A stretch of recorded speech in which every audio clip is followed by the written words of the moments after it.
everyone, and welcome to Awakening Wednesday. Glad to see your beautiful smile here in the house and out there in virtual land. Boy, have we got some yummy, yummy, yummy for you. Because all the good is happening right here, right now. Ooh, yeah.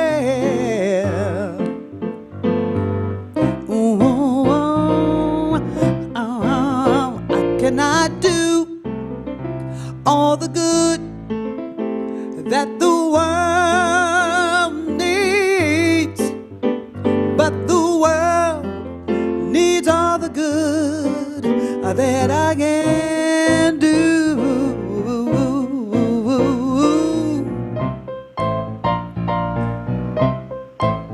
I cannot do all the good that this world needs, but the world needs all the good that we can do. You. Woo. I cannot do all the good that the world needs, but the world needs all the good that we can do. We cannot do all the good that the world needs, but the world needs all the good that we can do. I cannot do all the good that the world needs, but the world needs all the good that I can do. I cannot do all the good that the world needs, but the world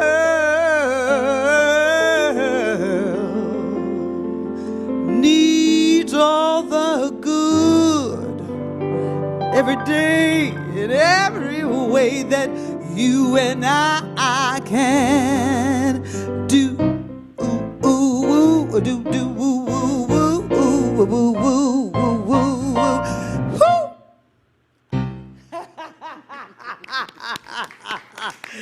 Linda, let's give Linda some love. Thank you, Linda. That was fantastic. So, Awakening Wednesday. Today we are here as we are taking this journey with food. And food is something everybody does. You may be vegan, you're vegetarian, you may be carnivorous, you may be a liquid drinker, but food is something we all consume. And you know, the most beautiful thing is that it's not just humans. Every living thing consumes.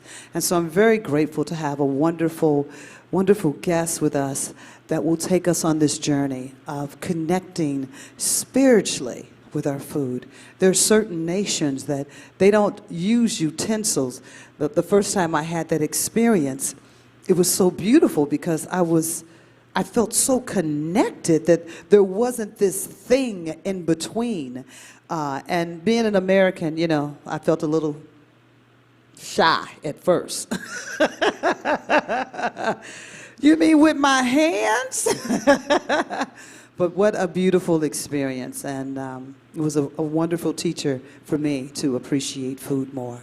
So I'm glad that we're going to take this journey because it's going to be a series. And so we're going to build on it. And I want to see more of you out there in here. That's right, in here. But as always, we bless the evening first before we get started. So let us just take a deep breath right here.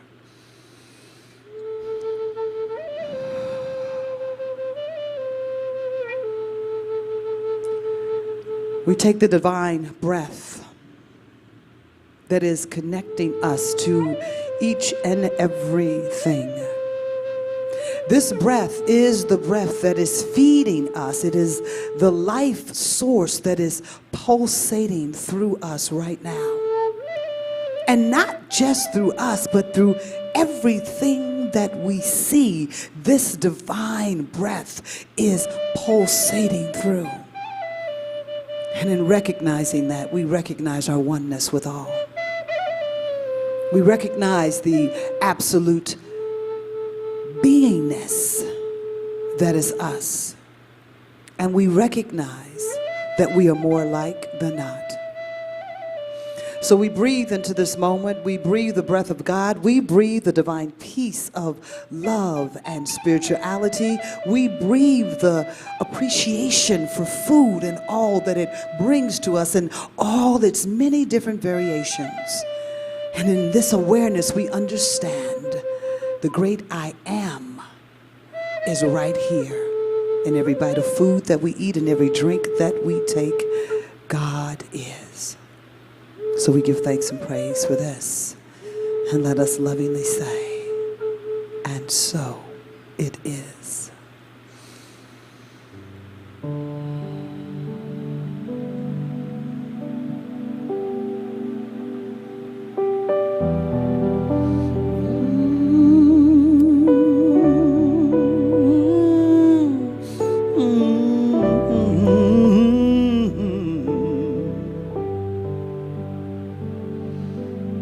My mind is opening,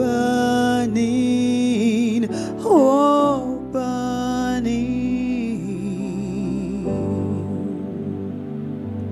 My mind is opening, opening.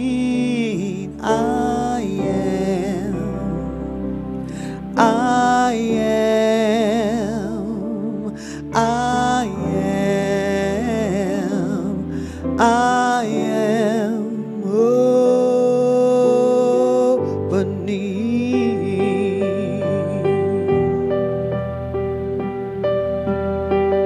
My heart,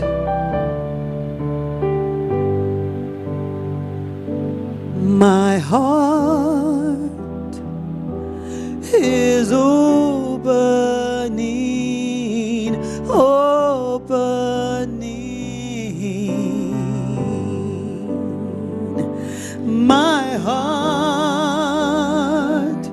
is opening, opening.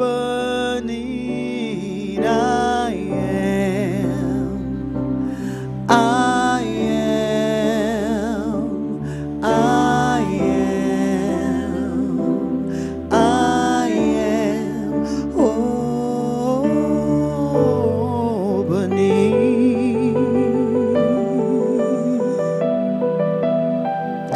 My life, my life is opening, opening.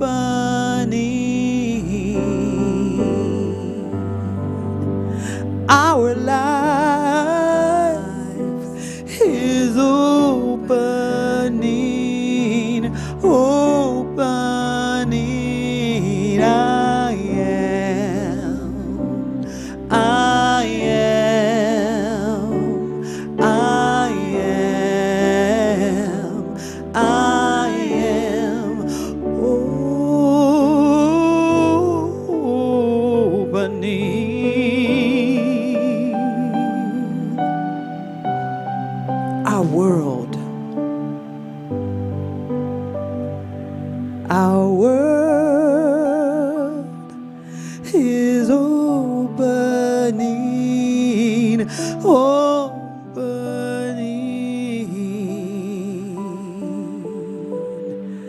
Our world is opening, opening.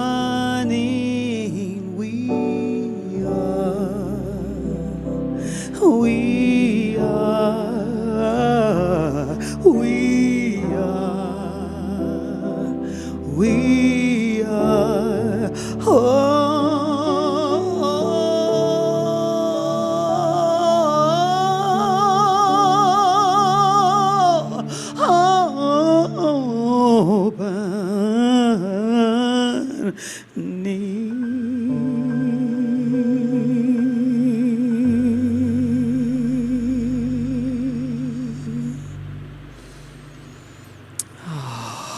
That was sweet.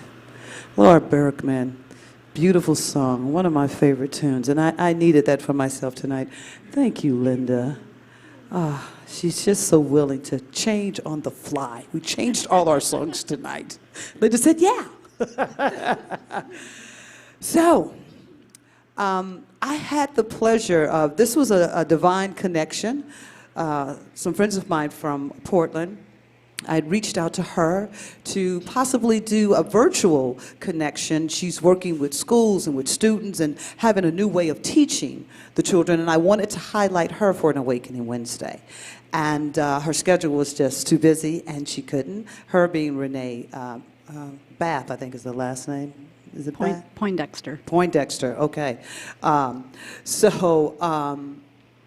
She introduced me to Julie, being here in San Diego. And Julie reached out about a possibility of creating something around food that she had been doing with kids and teaching the connection of food and peace and showing children how they could show up. So I loved her energy. I loved the consciousness. I love that it's not about a cooking show. It is about what takes us deeper and being able to relate to our food. So let's give some love for Julie Diaz.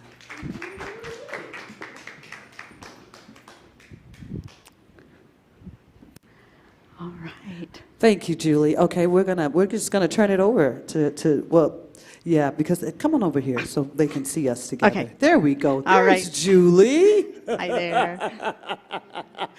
Julie, how long have you been working with food? Well, I've been eating all my life. I'm glad. Yeah, I think most of us have. But I started teaching kids cooking classes as it was kind of a challenge. That's the director of the school that I was teaching at. I was at a teaching preschool. Okay. And she challenged us to come up with an enrichment class. And I was like, I could teach cooking to kids. I didn't have any idea what I was doing. I was like, I like to cook. I can do that. And I did it. And it was fun. And I liked it. And the kids liked it. And I mean, a lot of things happened after that. I mean, I started a food business with my husband and continued cooking with kids until March of 2020. COVID. Until the COVID. We call it the COVID kids. I heard someone actually say that, oh, you're a COVID kid. It's like, oh my goodness. We all are. So I don't want to give everything away. Welcome to Universal Spirit Center. Thank you. And to Awakening Wednesday, and Yes. we're excited to have you here. Thank you. So Thank you so much. Here's Julie. Okay, I'm going to come over here, and I'm going to just give a little bit of my story. Gino asked me already how I got started cooking. Food has been a part of my life for all of my life. I grew up in the South. Food was, our lives seemed to revolve around food. Every meal was a big deal, and every holiday was a big deal. And going to visit relatives, we always did something. My grandmother was in the kitchen cooking, seemed like for hours. We're like, what is she doing in there? I didn't really want to be in there with them. I wanted to be out playing with the boys and, climbing trees and things like that. I didn't have the interest. But one of my favorite memories of growing up was one of my grandfathers loved to go fishing. So in the summer, this was probably like around the 4th of July, he always had fish in the freezer. We would go, and the men would stand out on the front porch with the fish fryer, with doing fried fish and hush puppies. And, the women and the girls were in the kitchen doing all the side dishes and things like that. But then when it was time to eat, the food, it was just I mean, we didn't have any concerns of health, but the food was just always so amazing. And then after we ate, because it was in the South, so we ate inside in the air conditioning, but we would always have a watermelon, but we weren't going to eat that inside. My grandmother was like, no, take that outside with the newspapers. And we would put newspapers on the front porch and cut that watermelon and just eat it, and just, juice dripping down our chins. That's just one of my favorite food memories growing up. Like I said, we didn't really have any concerns for health. We didn't realize there was a connection. We were connected to our food. However, we didn't have the connection of the food in our bodies, that the food that we were eating might make our bodies feel a certain way. And after I grew up, got married, and I thought that we ate fairly well, and I thought I was cooking healthy for my family. Then my son, when he was about 10 years old, had some health issues, and the doctor did some tests, found out he had fatty liver disease at 10 years old. And so we went to a doctor, and the doctor, I feel like I'm singing a song. Anyway, and the doctor said, that the monkeys can't jump on the bed. And the doctor said, this was actually, I thought, a pretty progressive doctor, because most doctors say, okay, we need to take some pills. But this doctor said, he just needs to change the way he eats. And she told us what all he needed to eat. And, all these things, all these convenience health foods that we were getting, like granola bars and fruit bars and things like that, he had to stop eating those things. And he was eating chicken nuggets because we thought chicken was better than a burger, but it wasn't, because it was fried. The doctor said, don't eat those things. So he got to start eating burgers again, but we got rid of all of the health foods of fruit bars, fruit snacks, granola bars, because they're full of sugar. And within about 3 to 4 months, his fatty liver disease, they couldn't see it anymore. So that was wow, food does have a connection to our health, and that we really need to think about what we're putting in our bodies. So that kind of started me on a journey, which I'm not going to go into all of it. However, as I said, I started teaching kids cooking classes, started a food business. We had a organic vegetarian soups and salad business that we sold at farmers markets. And anyway, however, I have just continued my food journey. And so you might be wondering, what does food and cooking have to do with awakening? And I didn't mention about local food. I realized that local food was really important because local food is more nutritious. So, what's the big deal about local food? And can cooking really bring peace? Because Gino said, cook for peace. I mean, how can cooking bring peace? But food is part of all of our lives. It nourishes our bodies, our minds, and our spirits. Food connects us to place, to the earth, to the people who grow the food, to the people who prepared it. It connects us to our Creator, to Spirit and Source. Food connects us to our stories, of our families, of our heritage, and of our past. And when we lose connection to food, we risk losing our connection to everything. So how many people know who grew the food that you ate tonight or that you ate today? Do you know how it was grown? Was it grown with chemicals? Were the workers who picked your food, were they treated fairly?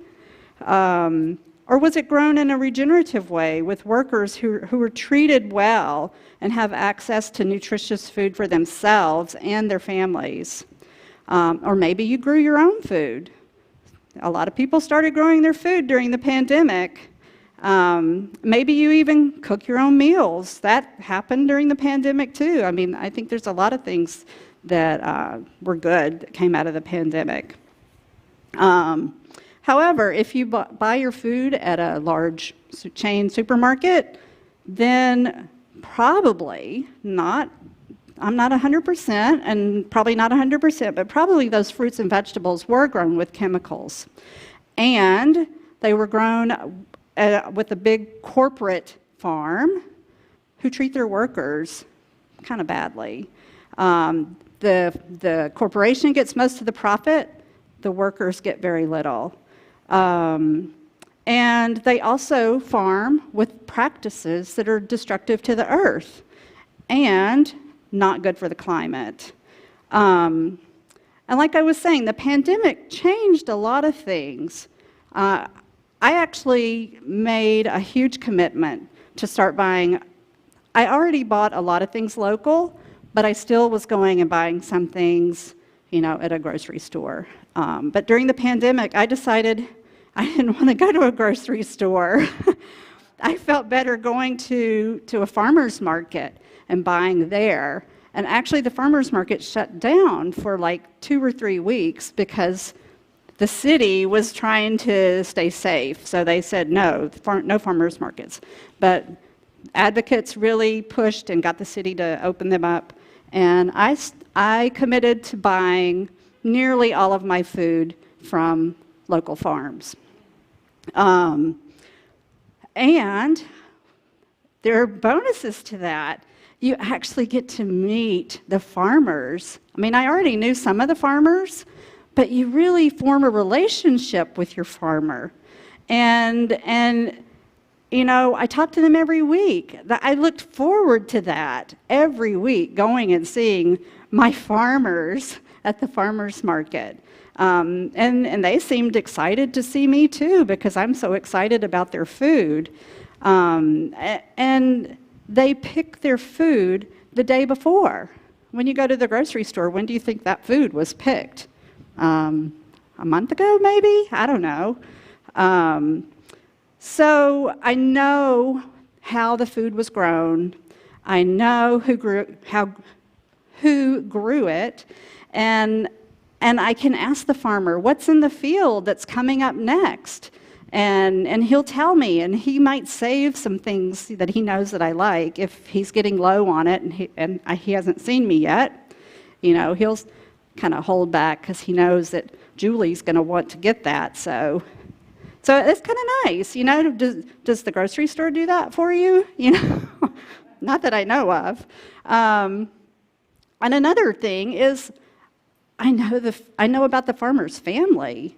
Have you ever really thought about the farmers have families? And I know if he wants to take vacation, because he tells me he's not going to be at the farmer's market the next week because he's taking a couple of days off. Imagine that, a farmer wanting to take time off. They're people too. And the other thing that I really like about buying directly from the farmers is that I know the money that I pay for what I'm buying goes to the farmer, directly to the farmer. And if I am able to, and I want to pay him more, I just give him a little extra. I don't think I would ever do that at the grocery store. I don't want to give them any more than they already charge. So this might seem like a lot to consider, and it might be a big step to take, but you can start small. Maybe, make some changes 1 week at a time. Maybe go to the farmer's market and buy one new vegetable, which another thing, at the farmer's market, you find vegetables you've probably never seen in a grocery store. Like when you get zucchini at the grocery store, how many? You find one, the long green zucchini. Okay, this is I got these yesterday at the farmer's market in Pacific Beach. These are all zucchini. Do these look like what you get at the grocery store? Not really. This one is called an 8-ball. This is a Romanesco, and this is a gold bar. So you get variety, which is really important for a lot of things, your health, for the planet, because growing the same things all the time, over and over, is not good for the earth. The earth needs diversity. I mean, look at animals and plants that are out in nature. They're diverse. They're not monocrops. They're not all the same thing. So it's the same thing with what you eat. Here's another. This is a yellow. This isn't the yellow bell peppers that you see at the grocery store, but this is a yellow bell pepper grown on the same farm in Escondido. And here are some teardrop tomatoes. So they're sort of like grape tomatoes, but they're called teardrop tomatoes. And they're really, really sweet. And then you've probably seen heirloom tomatoes in the store. Actually, I don't know. I haven't been to a grocery store in probably over a year, so I don't really know what's in a grocery store. But some of the markets that I go to, like I go to People's Co-op, they have these, but a regular store, I don't know. And then the final one that I want to talk about, cantaloupe. Have you ever gotten a cantaloupe at the grocery store and it's really hard and you have to wait forever and ever and ever for it to get ripe? I saw this yesterday at the market. When I walked up, I could smell the cantaloupes. And I was like, I have to buy one. And it smells so good. In fact, I'm going to cut it in a little bit. So if you were here, you could get a taste, but you're not here. If you're not here, you won't get a taste of this. But I'm sure this is going to be so sweet. And then I've also got blackberries. And we found out earlier that they're a little tart, which blackberries usually are. They have to be super soft for them to be sweet. And I didn't check them when I bought them, but I see that there's a couple in here that are really soft, so they're probably going to be sweet. So anyway, so try different vegetables and fruits, and maybe talk to the farmer. The farmers love to talk about what they've grown, and if you don't know how to prepare it, they probably have an idea. They can give you some suggestions on how to prepare things. Maybe you can try a new recipe. If you don't think you can cook, maybe you want to take a cooking class. You can do that online or in person, and I know somebody that does those things. But you could invite friends to come over and cook with you, because that's kind of fun, to cook together.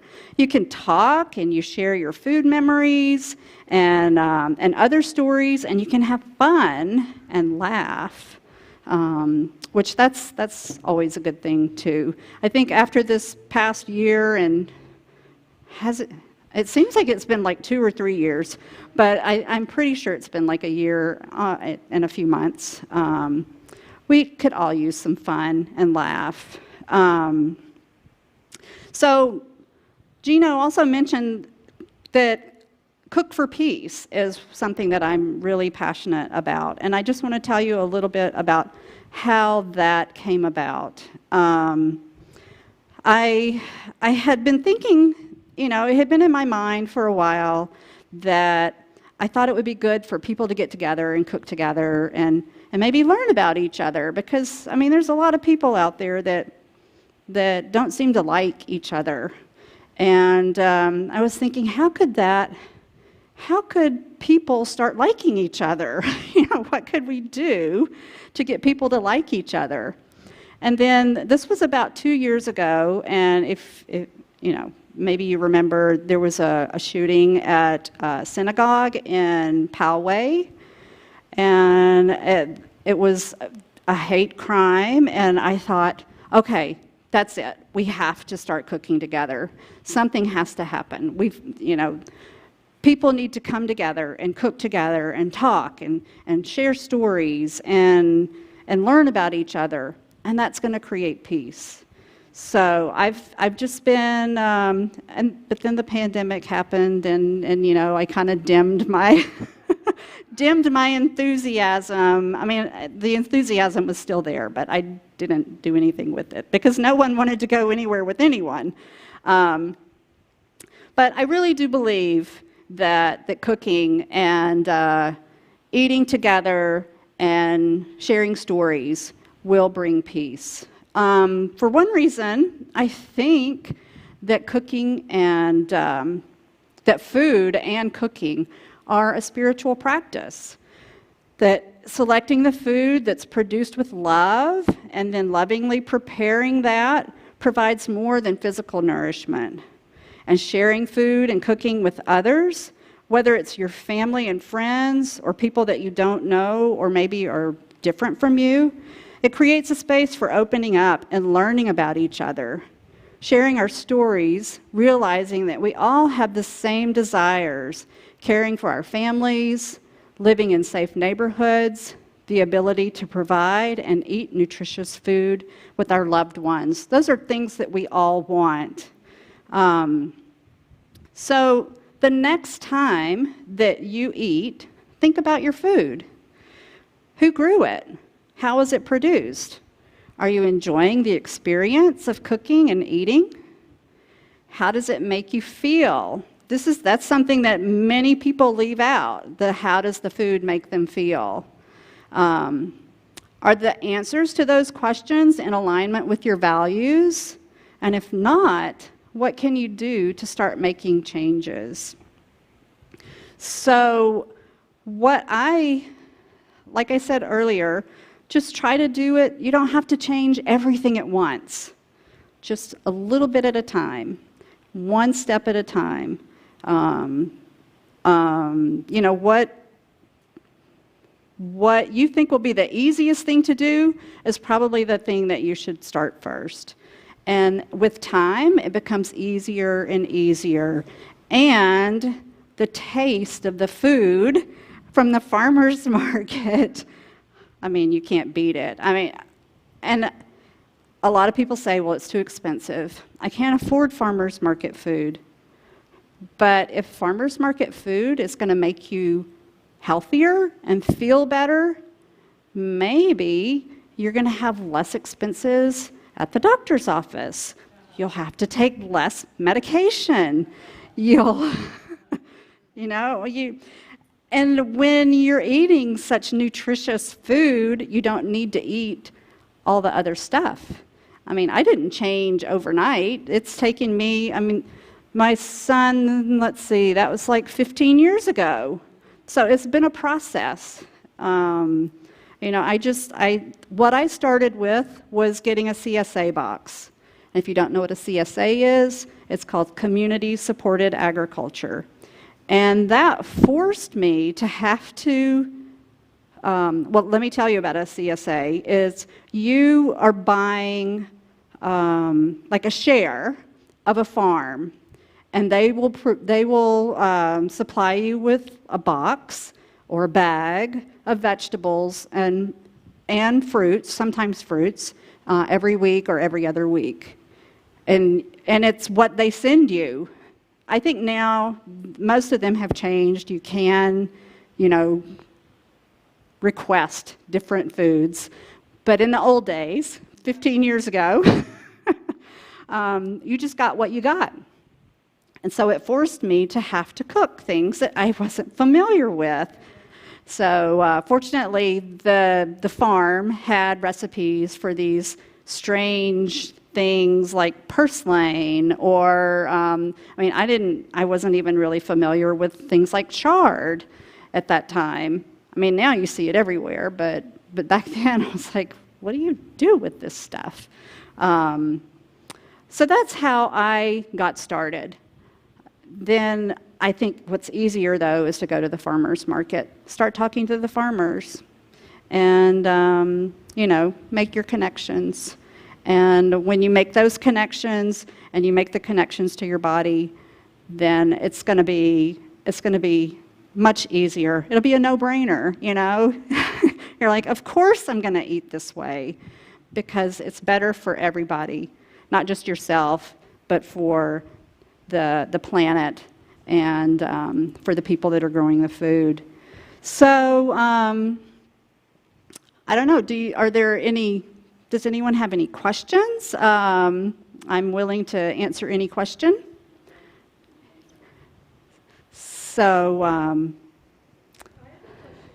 yes.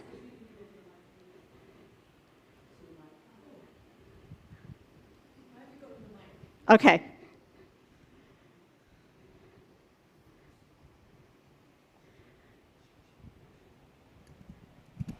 So my question, although I don't think I'm on, Yeah.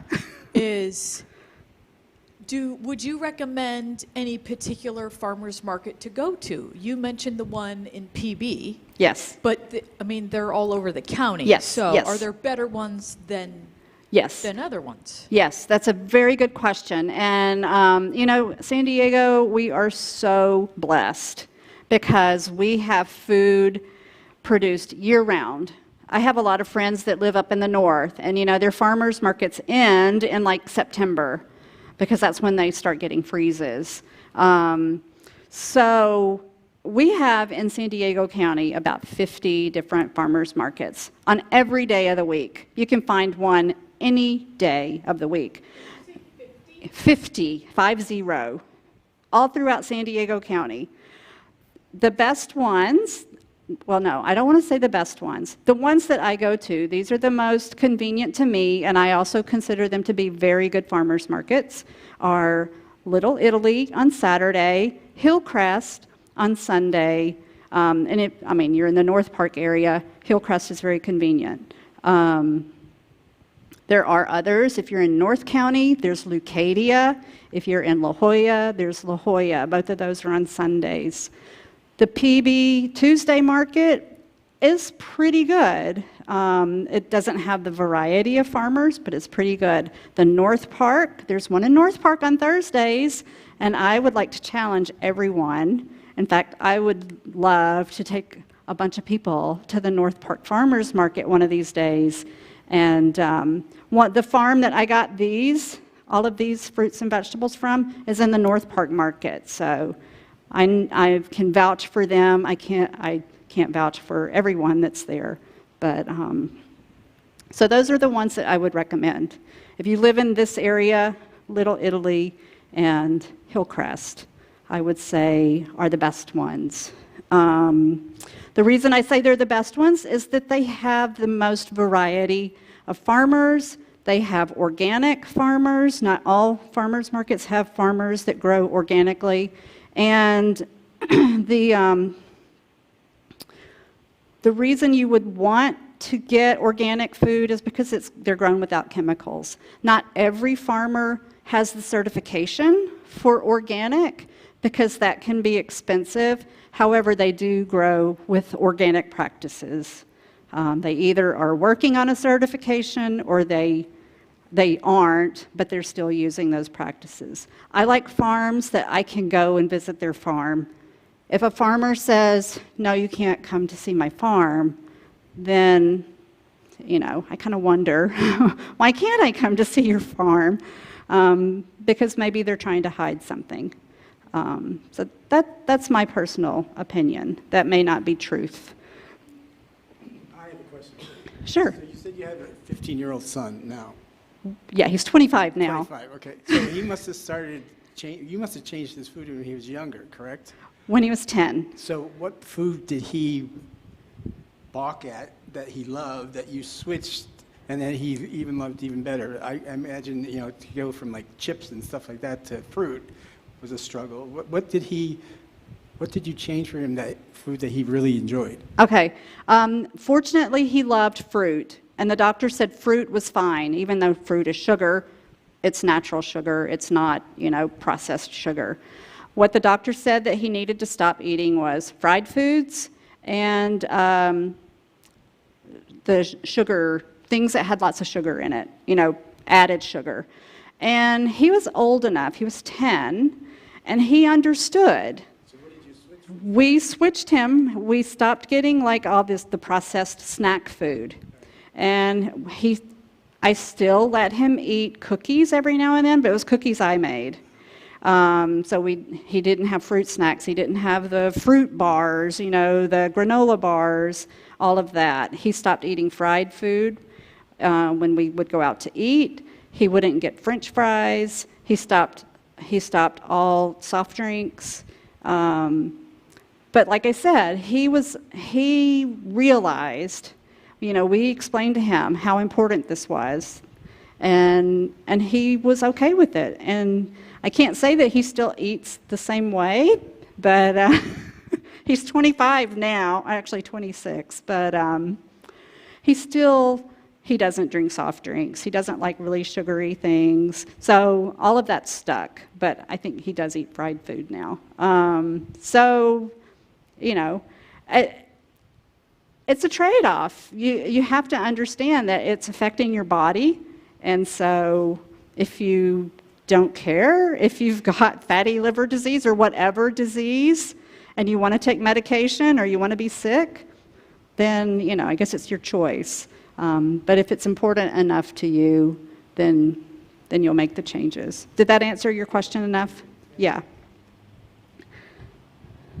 Hi. I'd like to ask, what types of sugar do you use? Like if you're baking or cooking? Actually, I don't do a lot of baking or I used to bake a lot. And I always used evaporated cane sugar, which is not the same as the regular white sugar. It's usually a little darker and coarser. But I only buy it now because my husband likes to use it sometimes in coffee. If I am baking anything, I typically use coconut sugar or brown sugar. And I haven't bought brown sugar in probably about a year or so. Wow. Coconut sugar seems to do, yeah. Or maple syrup, honey. There's another one I'm not thinking of. I think there's like the sweeteners like stevia. Yes, yeah, stevia is, I don't really like the flavor of it, so I don't use it. I've just gotten to where I don't really like sweets anymore. My husband keeps bringing me home cookies because I loved cookies. And he brings me cookies and I'm like, I don't like them. Meaning that you'd rather have a piece of fruit? I'd rather have a piece of fruit, yeah. Wow. Yeah. Thank you. Sure, thank you for asking. Okay. So you talked about that box that you started, instead of going to the farmer's market, it's called a CSA. So how would I go about getting a CSA A box? CSA box, okay. There are a lot of different farms in San Diego. Some of them have CSA boxes, but they're not necessarily from their farm, and they're not necessarily from San Diego either, even though they're calling it a CSA box. There are a few. JR Organics is one, that they grow everything that's in their box. There's another one called Be Wise. So do you go to the farmer and They usually deliver it somewhere and you pick it up. Some of them even do home delivery, but I think there's an extra fee for that. Some of them you can pick up at a farmer's market. There's another one called Food Shed Small Farm Distro. It's kind of a long, convoluted name. And that is like a cooperative farms. It's a lot of really small, like 1 acre farms, and they're pooling their produce and having a box. My mom used to belong to a cooperative. There was like 8 ladies that would go to a farmer's, and is there still like, and they would get a discount because there's a whole group of them that would go buy. Is there? I don't know if there's anything like that anymore. I know when we lived in Dallas, there was a group of people that used to do that, and I'm not sure. I think it has kind of morphed into the CSA, where it's individuals. I mean, you could certainly go in with a neighbor or whatever, so you can share, because it's like 12 items. Maybe you can't go through, I can easily go through 12 items, but sure. So I'm just going to wrap up. Excuse me. I would like all of you to be a part. My business is called A Cooking Revolution. So I'd like for you to be a part of the cooking revolution and join the movement for Cook for Peace. I hope to eventually, because this is a series, we eventually would like to have a Cook for Peace event where people come together, cook together, share stories, and learn about each other. So that's however far along. When people feel comfortable doing that, we want to do that.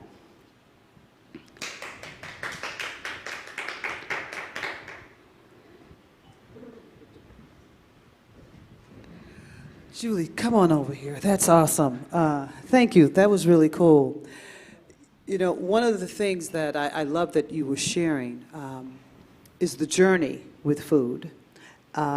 We have gotten so accustomed to having this negative relationship with our food. And to be able to have a relationship where you actually enjoy, and like I love how you went to the farmer's market and all this beautiful fruit. We get a chance to have some cantaloupe, y'all, that are here. I'm excited about that. So as we take this series further, tell us some of the things that we might do as because you're coming back next month. Mm-hmm. And so tell us some of the things that we might do as we're starting this journey with food. Okay. Well, you know, I can prepare something. That was one of the ideas, is that I can come in and prepare some small thing to share with people that are here. So that's another reason to come. And we can also talk more, because it sounds like maybe CSAs. Maybe I can bring a CSA box and talk about that, or talk about some farmers that you might want to start a relationship with. Like I said, they love to talk about what they do. When people are interested in it, they love it. I love that. And, you know, one of the things that we'll also do is have you bring some of your food from home, and you can take a look at it and see, because I'm not a big grocery store girl. I understand its purpose. But there are the food, there's a butcher that I have fallen in love with. And yes, the pricing is a little, but the food is amazing. I have to say, when I switched from farm-raised salmon to wild-caught salmon, I did not like wild-caught. I thought it was nasty. And only because farm-raised, which I was confused at the time, that I thought it was better, but all the things that they do to change the texture of the fish, it totally changes everything. And with that, it changes all of the amino acids that you're supposed to receive. Right. And so, but I made a commitment to myself that if I'm going to do fish or shrimp, they're going to be wild caught. And I realized I had to change my palate. Right. So we're going to take this beautiful journey. I'm looking forward to seeing you here next month.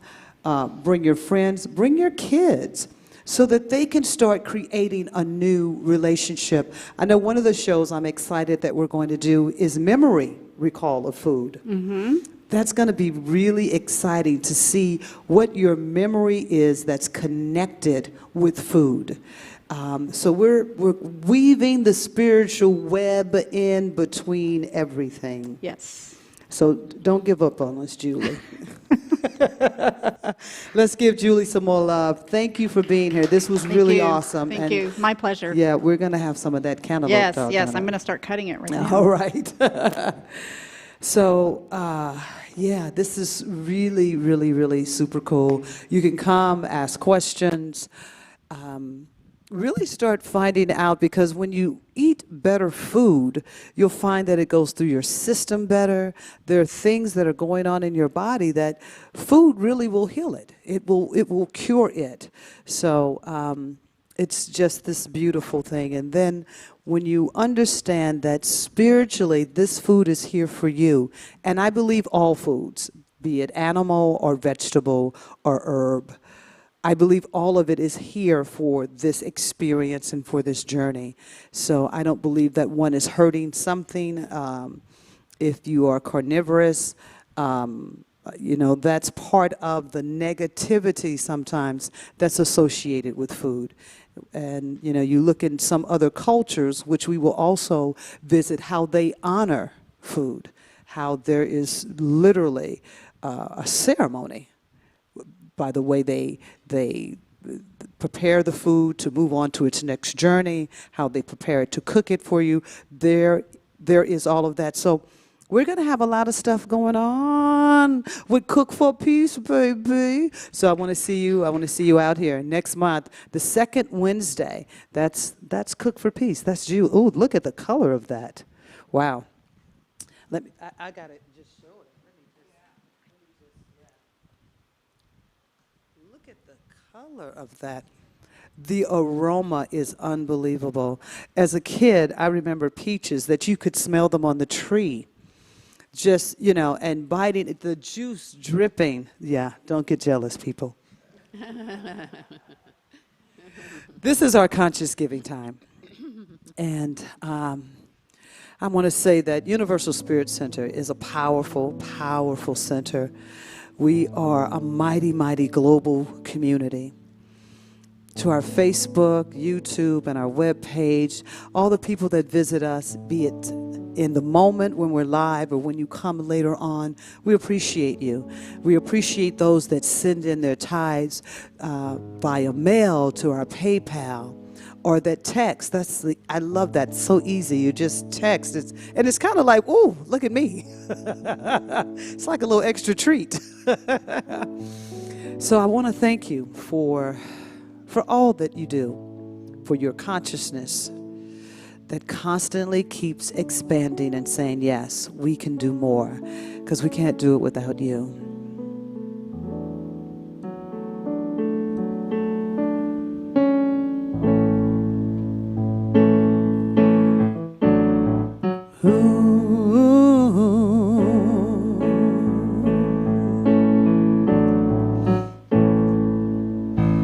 Thank you, God, for everything. Thank you, God, for everything. Thank you, God, for everything. Thank you, God, for everything. Thank you, God, for everything.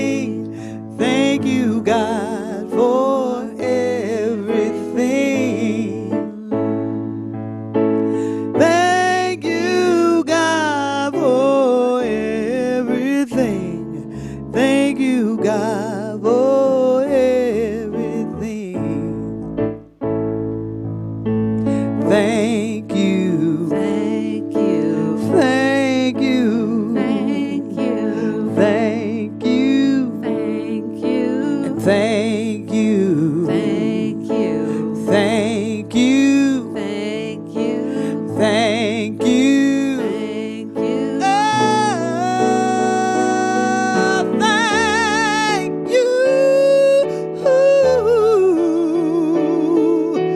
Thank you, God, for everything.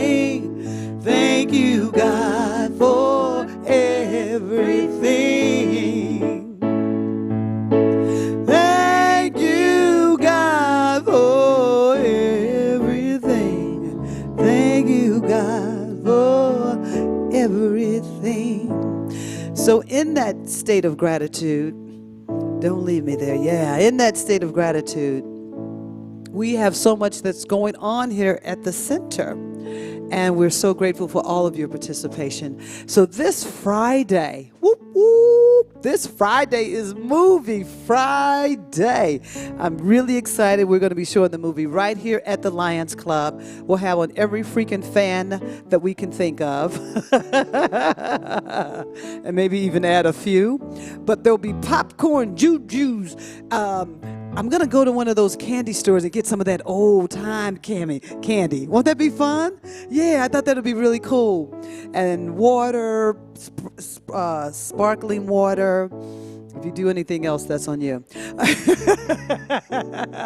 And we're showing the movie The Bankers, a powerful movie, how these two men changed the equal housing in our country. And it's part of a racial equality project that continues to show us our history. I realized last week with critical race theory that we must start here showing our history. So look for that on our racial equality page. We'll be showing weekly what happened in history. I think it's so powerful. So The Bankers will get here at 6, you get your popcorn, your candy. 6:30, we'll show the movie. Then afterwards, we'll unpack it. We'll discuss it. We'll share what it's all about. And we'll get out early enough that if you want to go have dinner, if you want to go to a hoo-hoo party, hey, you still got time, you know? That's awesome. Also, the Racial Equality Project, the action this week is actually double fold. I know that we're doing the Say Your Name. We're preparing you for next week. The museum, which is at the Children's Museum, started on July 10th and it runs through to the 25th. The Racial Equality Project, the crew, the crew from there, we're going on the 25th to see the exhibit. And so we're inviting you if you want to come and go with us. But if you can't, you can go on your own. It's there until the 25th of this month. Really powerful. There's also another racial equality project that's taking place that is Save Our Border. And if you go on our webpage, you'll see the information about that as well. It's also happening on the 25th. Just, you know, sometimes that's how it is. And it's so check it out if it calls to you. You can also, I think there is a petition that you can sign as well. Yeah, so we're busy. Classes are going on. Things are happening. We're just grateful for all that you do and all that you continue to do and the yes that you keep saying. I look forward to seeing you guys this upcoming week on Kitchen Conversations. Woo! And boy, is it a doozy. It's a doozer, but I'm happy to share it with you. So we take this breath, recognizing I want to thank Bob for doing double duty. Christine came in to get fed and just jumped right in and not only fed us, but did it with such a beautiful smile. Thank you, my love. Always my sweet Linda. I just change up stuff and she just says, yes, Gino. I appreciate her more than words can say. Thank you, Linda. Julie, thank you for being here and being a part of Awakening Wednesday as we explore and expand through cooking. I'm very grateful that you said yes to this opportunity. So we take the breath. Thank you, God, for everything. Thank you, God, for everything. Thank you, God, for everything. Thank you, God, for